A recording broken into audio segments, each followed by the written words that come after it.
It's a trap. Don't fall into it.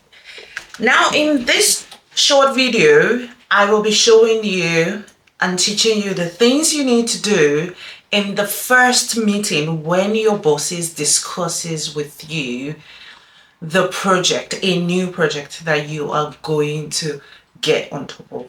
So what are those questions you need to be asking, and how do you make sure that you win on that project from the very first meeting?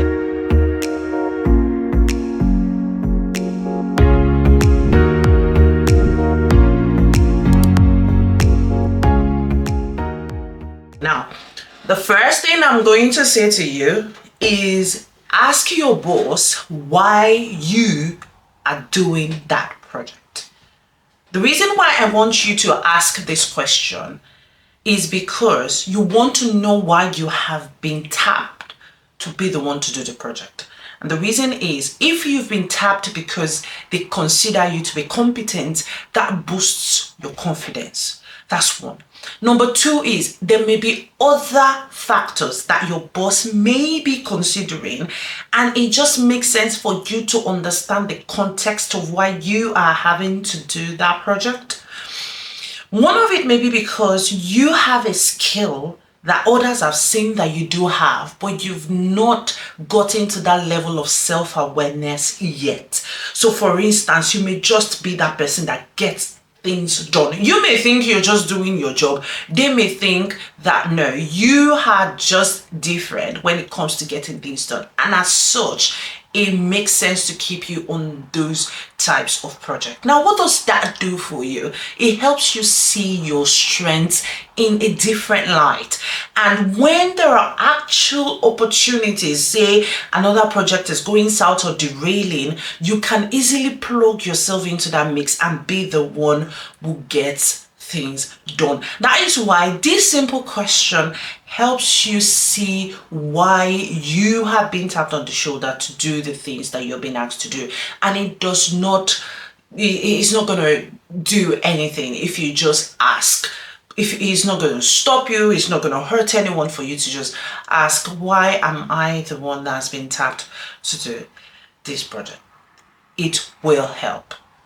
Okay, the next thing I need you to do is to ask your boss, in their experience, what worries them the most about this type of project. You need to be asking your boss what worries them the most. The reason why is, any typical project has different aspects, segments, stakeholders, and different considerations, right?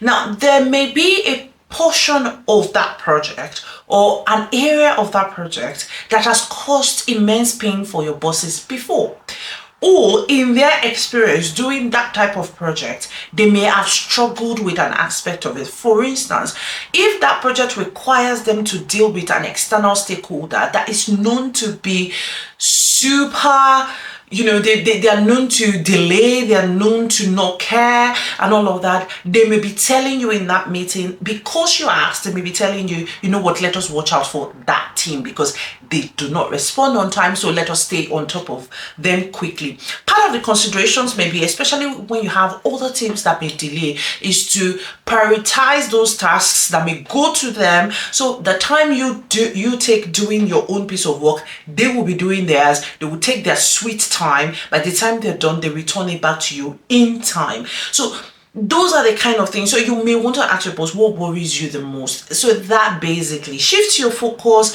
And don't forget, your boss's priority is your priority. So that shifts your focus, and you can pay attention to what really matters rather than doing the things you think matters. Okay.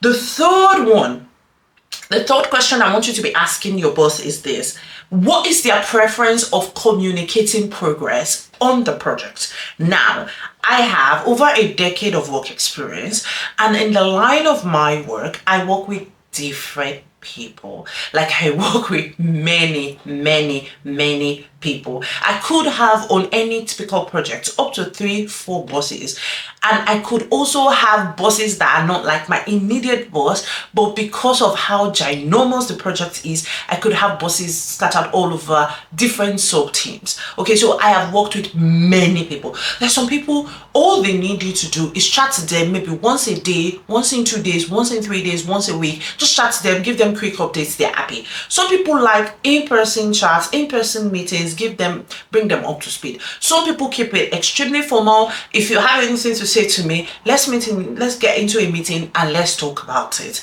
Now, you need to know the preference of your boss, because this is going to be very important. Now, if you work with a boss who doesn't really like you having back and forth on chats and just wants to get into a meeting and sort it out, but you are going the route of chats, they may get irritated.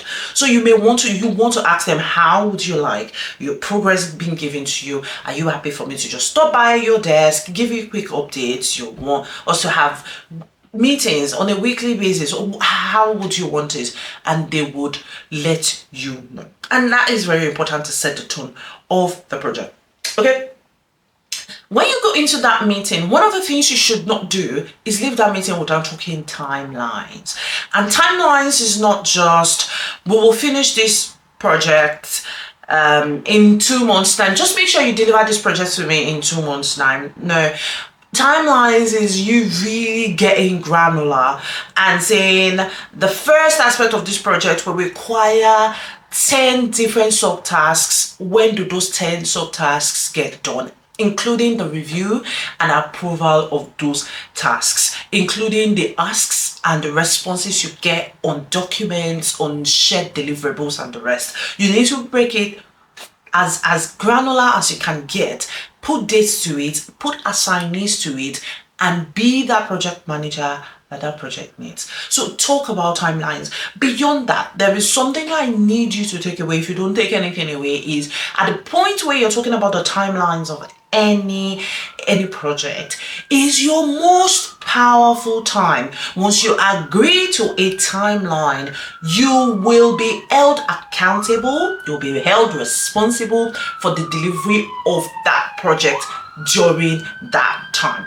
So you need to understand that once you say yes to a timeline, you now need to effectively manage that project for you to be able to deliver it, or effectively communicate you not meeting that timeline on time. And by that time, you're just practically trying to save face. So if you know a timeline is too ambitious, you can't do it, it does not allow for sickness on your teams, it does not allow for things not going the way you planned, it doesn't allow for delays from all the parties, you need to be saying no now. You need to be saying no now, and you need to be extending it.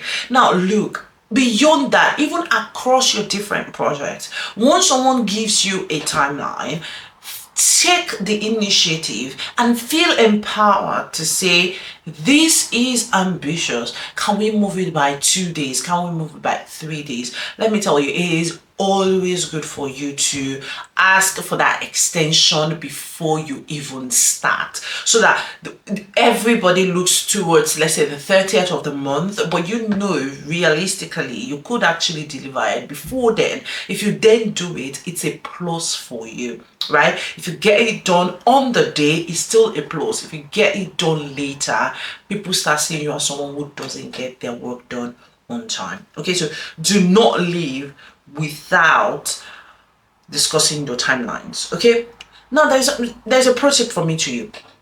Your boss will always communicate to you a tighter timeline than is required. Always. It's just how bosses manage things. They will always communicate. So if they expect that the project is going to get done, the timeline is in 2 months, they will tell you to do it in 1.5 or 1, just to give you the push, have you keep going, because they don't want you to not meet the timeline. And then by the time you get it done, you then see that, oh, by the way, we didn't actually have to do it in 1 way. So if you don't negotiate at the beginning, you'll be working towards a timeline that does not work for you. Okay, and don't forget, your mental well-being, your physical well-being is key. Okay. This is my best one. Ask your boss, when this project is completed, what will it look like? It is, you don't want to not ask that question. So some of them will be, if you do this project, do it to good quality. We get clients or customers feedback that we've done a good job and we do it to time. That is good work. Some people will say, you know what, just get it done within the time we have agreed. That is good work. Some people will say, I need it to look like this. I need us to build innovation and I need us to use technology and I need us to be sharing new insights with our customers on this project. If you are able to do A, B, C, D, E on that, that is a win. Now, they need to define it for you. If they define it, you can put a mental frame to it and you can deliver it. Okay, now what should you not avoid? What should you avoid doing in your meetings? What should you avoid? Not asking these questions that I have just shared with you. You need to ask these questions. It is important that you do. One of the questions that I missed is this: ask your boss, what do you want? And this particular question is a recurring question. It's not just a question it's not just a question you just ask in the beginning and go away. It is a continuing question. What do you want in terms of methods, approaches, conclusions? You need to ask from time to time to your boss, what do you want? So when there is an issue, for instance, and you've researched it and you kind of have your own point of view and you go to your boss and you share your point of view and they're like, well, I don't really think that is okay, or I think we should think about something else. Make sure that you're drilling them to get what they want. The method to use, the approach to use, is it via email? Do you want me to pick up the phone to call the customer? Whatever, you need to drill further down. That's it from me to you. I hope you've enjoyed this short video telling you about winning on at your first meeting while you get introduced into a new project. If you've really enjoyed this, make sure that you subscribe to this channel, you leave comments, you like it and you share it so that other people can also see it. Thank you very much and I'll see you in the next one. Thank you.